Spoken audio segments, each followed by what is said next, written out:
Hi everybody, it's cold, so I got all these clothes on. We don't have any central heat in this house, and in fact, Rosalie, I took the heater in the living room we had to her room where she likes to hang out, and so there's no heat in this living room.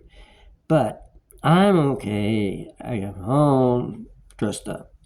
So this is the first video. I'm going to do a few parts of it of the great, fabulous Sonny Boy Williamson too. Now there were growing up, from the time the harmonica got popular in the States, I guess around the Civil War. There are all kinds of different fantastic players, still are, doesn't matter if they're black, white, Indian, Chinese, who cares? But for me personally, I've met a few really great harmonica players and ones that are not well known. It's really hard to differentiate between a white harmonica player and a black harmonica player. But the reality of it is the African American people that in blues that popularized it for many young white blues harp players like Paul Butterfield and who, and if they were lucky, they got to play. And this is not taking anything away from white blues players of the era, but and still playing. But in my opinion, if you were lucky enough to play in a band with maybe all black people but yourself, if you're a white player, I think you learned something that just didn't exist in a typical white blues band. And that's because it's just different. And that's what my experience has been working with various African American blues players, like R.L. Burnside, Eddie Guitar Burns, and others. But I don't want to. I'll talk more about that, but later. But in my opinion, when I first heard Sonny Boy Williamson on what were they even called? 38s, the long records. God, it's been a long time. The big records, the albums. You actually had to go to a store and get them. A lot of people probably remember that. And that was pretty cool. I remember how much fun it was to see a record I was on with RL at a store in Seattle and a couple other places. And it's just kind of fun, to see something. Oh, I'm on that with Burnside. And didn't sell much, but who cares? It was just kind of an exciting time instead of just punching a few buttons and Sonny Boy Williamson. And up comes this fantastic stuff, which is really cool and great, but it's a little different than when you had to actually look, decide, well, I'm going to find some blues record or something that's going to, make me understand better who these people were. It's like, yeah, there was something magical about it. It's just not the same, no matter how much you can get on YouTube. I'm glad I was around, as old as I am, I'm glad that I was around when, you could actually go into, I guess you could still do it, of course, but anyway, so I bought a few Sonny Boy Williamson records, and I just realized what a fantastic player he was. He's not playing through an ecstatic JT30 or whatever, Green Bullet or whatever kind of mics, or even a Shure 57. He's playing with maybe a 57, off the mic. But in fact, you can see him playing with money if you dial it in or through YouTube. He's playing. Got my mojo. He's playing behind Muddy Waters at some festival. Got my mojo working, and he's playing it off the microphone. And most of the players that played that with him, of course, used the handheld mic up to there. But it's just really cool to see him do that. But what struck me about him the most was, his phrasing, his incredible sense of timing, and his licks, of course, incredible. But maybe most of all was his incredible songwriting and what he could put to words. Probably, I don't know how much schooling he had, but it sure didn't make any difference. I mean, whatever schooling he had, he could probably throw back in the teacher's face from what he did, because he was just a genius at songwriting. And I don't know if he made some of the stuff up on the second and the chess studios or the trumpet recordings. I mean, and I'll tell you, speaking of the trumpet recordings, I got a chance to hear those recordings in the Netherlands, where I was living for a while, at a guy's house who, I don't know what he did with the speakers, but he put these recordings when Sonny Boy was young, from the trumpet label, trumpet recordings. He put them on, and they just jumped out like magic. I never heard anything so incredible. Like, it was almost like you were there in the studio. No CD, and I don't know what streaming thing or whatever now. Nothing could emulate that sound. If you weren't there, but you could hear it like that in some kind of speakers. He stripped the speakers down or did something to them. I mean, he made it magic, and it's just, he was just a genius at songwriting. And think songs like Santa Claus, and I think the Pontiac song, but I forgot the name of it. One of my favorites was Fattening, Ain't Gonna Fatten No More Frogs for Snakes, or I think it's just Fattening Frogs for Snakes. And if you can find that on the record with, probably there's lots of places to find it, but he did a record with Memphis Slim, the great piano player. And I have a story about that, but I'll save it later. Anyway, about Memphis Slim. But anyways, it's just a situation that he wasn't gonna work for the man, the white man, the white person that was gonna oppress him. He was gonna just do his own thing. He wasn't gonna work for the oppressor. Not gonna fatten frogs for snakes. He wasn't gonna put his time and labor into something like that anymore. And that's just, one slight example. Keep It to Yourself, another fantastic song. But anyway, that's what really struck me about him. Not just his playing, but his songwriting. And of course, there are many other great songwriters, but he was humorous and could tell stories that meant a lot to, I would say, of that African American experience at that time. He died in 1965. I don't know when he was born, but I was my experiences, sort of by proxy or whatever, was that one guy I played with, I don't know if R.L. Burnside ever met him or not, but he could have. But a guy named Eddie Guitar Burns from Detroit, he told me that he and his dad were walking along a road in Mississippi, most likely a dirt road, because that's what they were mostly at that time. And I don't know, summer or winter, I kind of envisioned summer and in the daytime, and Sonny Boy was walking the opposite direction, and he was with his dad, and anyway, he said that's when he met him. I thought that was kind of cool. And then later, Eddie and I, opened up for Robert Lockwood and Johnny Shines at a gig in Boston, and in '87 it was, I think. And I just thought that was really cool, because Robert Lockwood, Johnny Shines was one of my all-time favorites, but as a guitar player, and with his incredible voice. But Robert Lockwood, by then was playing the 12 string, so it was a little different. But anyway, he had played with Sonny Boy forever, on the King Biscuit Flower Hour, KFFA, in West Helena, Arkansas. And I'm sure a lot of you guys have heard about it. If you haven't, check it out. Just dial Sonny Boy, KFF, or King Biscuit Flower Hour. And it's really cool. I think it was 15 minutes or half an hour. Little, they played a few songs on it. Anyway, but Lockwood played with him a lot. But I thought that was kind of cool, just being around somebody that played with Sonny Boy.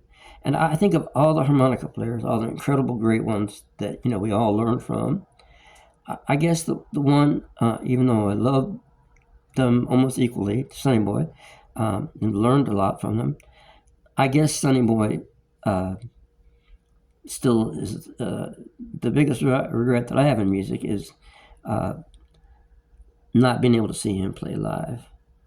And yeah, he was just fantastic. But anyway, with these next videos, I'll try to give an example. I mean, you can find examples of Sonny Boy all over, the internet. All kinds of people play him. Of course, his big hit is "You Got to Help Me" that everybody plays. I personally, I'm sick of it, hearing it. But it's the way, unless Sonny Boy's listening to Sonny Boy doing it, that's something different. But anyway, I'm going to do a few of his ideas, and then I'll do some stuff in the near future, in the next few days, whatever, more breaking it down. I will do one thing, one of his typical licks on what he does is, he does this. And that's just cutting the air off, or he does, which is like, with your tongue. You have the thing, if you don't do that, it sounds like, but if you just put your tongue down in between your in between the harmonica and that dit, dit, dit, dit, dit, dit.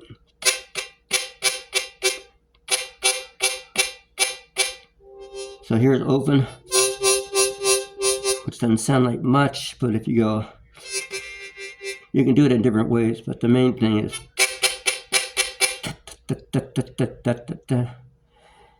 all right, well, that's something to start with anyway. So here's a few minutes of some ideas. And I'm using a F harp and the key of C. He did a lot of stuff in the key of C.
Now the first Sonny Boy lick that I think I really learned was from the great harmonica player, and he's a white dude, but then he can speak lyrics, of course.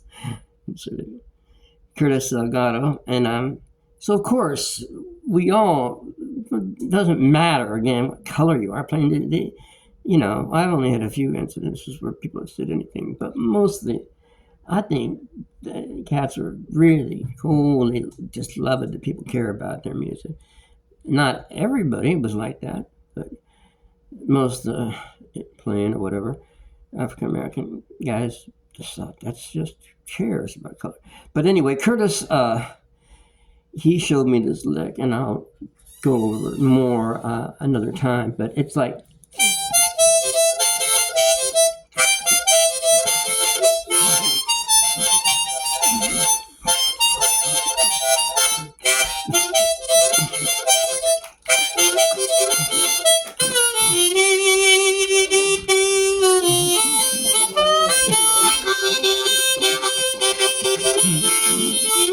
All right, let's tell. No, Rosalie, you're not in the video, but I'm sure not going to erase the thing because you walked by. Anyway, she's very shy partner. Anyway, the thing is, the last five and the four doesn't really matter, but it's an Irish jig thing.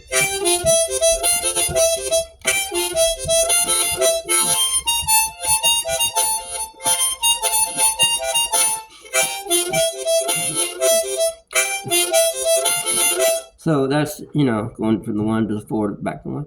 Anyway, yeah, Curtis, if you don't know about Curtis Delgado, he is, I met him back in 78, I guess, where they used to play at the Eugene Hotel when I was living in Eugene, which was an incredible hotspot for music up here in Oregon. I'm not from Oregon, I'm from Virginia, but I had moved out to get away from bad influences in Virginia. In fact, my mother said, either you go with your sister out to work, or you get out of this house. And I chose the easy way and went out west. Anyway, thing is, Curtis was playing with Robert Cray at the time, and Curtis, I don't know where he learned to play so well, but he's a perfectionist. He would not have allowed this video that I did to go on YouTube. He would do it over and over and over again to get it just perfect, but I'm too lazy for that, and I wanted just to show more or less an example of Sonny Boy, but I learned a little bit. And also, I don't believe I'd have been able to play with R.L. Burnside had I not been so in love with Sonny Boy Williamson, especially with that. Because I did a lot of that kind of stuff, percussion behind R.L. And of course you pick up other things and stuff, behind whoever you're playing, you adjust and adapt to it. But anyway, Curtis showed me that lick, and I thought, oh my God, cool. And Sonny Boy uses it in different places. But I'll break that down. But for now, if anybody wants to mess around with it, I would try to get that. And you can do it different speeds, in different ways. But anyway, so good luck messing around with that, and I'll do another video and break some of these other licks down and try to tell a few more stories. I didn't tour for a long time like these guys out there now, but I did enough, and I think I got a real good taste of it for about 10 years, and off and on touring. And I worked with some interesting people that I was very grateful to work with, and had some, crazy experiences with some of these people. Memphis Slim, which I'll tell another time. He was pretty crazy, I could tell. I think he might have been the first millionaire in blues. He moved to Paris, Anyway, I'll catch up with y'all later, and have a good night. I hope everybody's doing well, and this has been a good year so far. As for myself, it's okay. I'm grateful still to be alive, and I'm grateful for all you all who helped me get in a better mood with that brain surgery. So thank you so much. Have a nice day coming up. Bye-bye. Now, the story is, how do I turn this off? Bye-bye.